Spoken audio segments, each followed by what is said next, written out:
Hindenburg was a passenger airship designed to transport the passengers from Germany to the United States.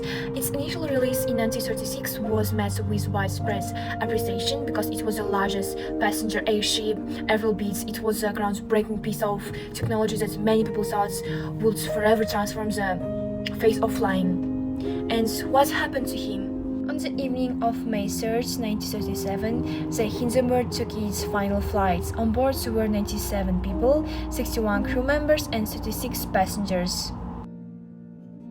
On May 6, 1937, the Hindenburg appeared over Manhattan after departing from Germany at 8:15 p.m. and traversing the Atlantic Ocean. After circling over the city, the airship headed towards Lahore Air Base, where it was supposed to land, and by 4 p.m. arrived at it. At 6:12, the Hindenburg received a radio communication from Lahore stating that weather conditions permitted landing and returned to base.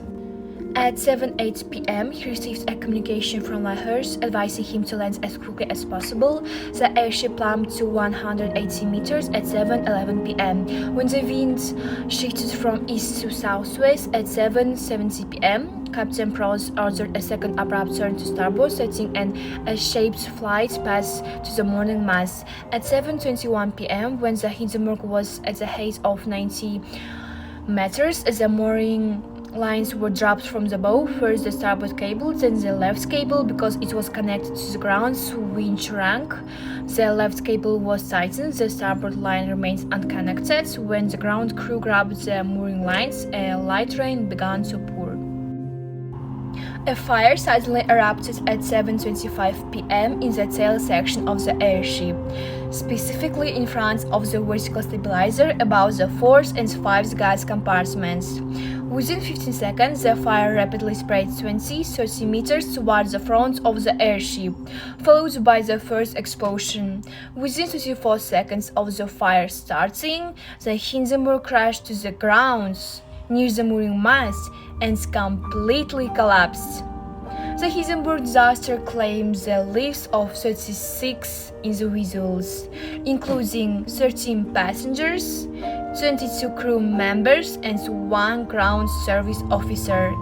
Many people perished in the fire or succumbed to carbon monoxide poisoning, while others attempted to escape the burning airship but tragically met their demise upon impact. Shortly after the Lahore disaster, an official commission was established to investigate the factors that led to the fire.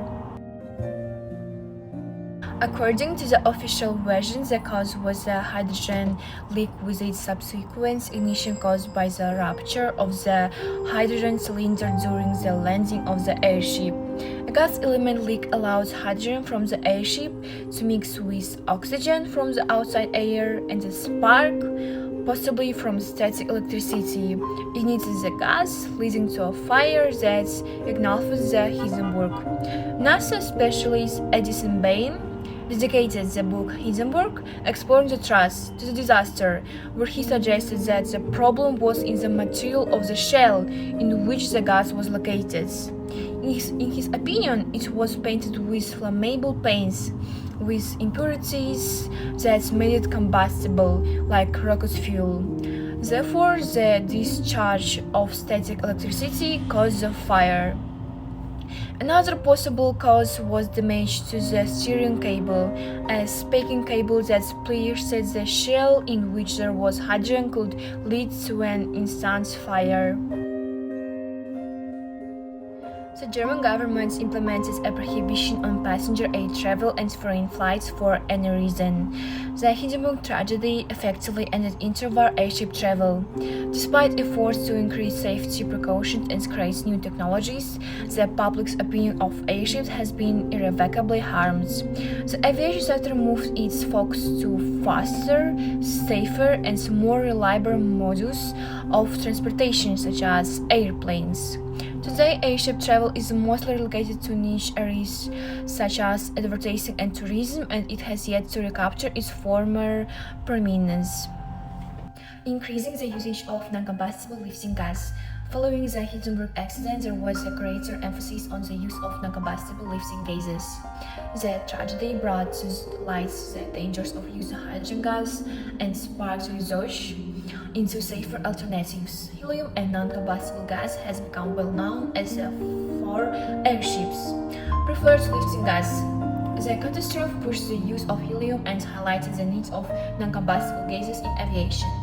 Impacts on aviation industry innovation. With the decline of airship flights, more money and attention were focused on the advancement of fixed-wing aircraft technology. The catastrophe acts as a spur for advancements in aviation technology, propulsion systems, and safety equipment, resulting in important advancements in the world of aviation. And let me conclude today's video. The Hindenburg disaster highlights the limitation of human capability and the need for innovation for sustainable development and revolution. After this tragedy, there was a significant shift in the approach to the development of air transportation. Engineers and designers realized the importance of developing safe alternatives to hydrogen gas as a lifting gas, which led to the creation of modern airships using helium and ensuring the safety of air transport. The Hindenburg disaster put an end to commercial transportation on rigid airships and has led to the further development of alternative technologies such as airplanes and helicopters, as well as improvements in the space industry.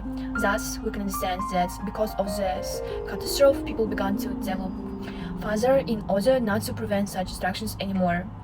With every hardship comes relief. People have to be able to learn from mistakes.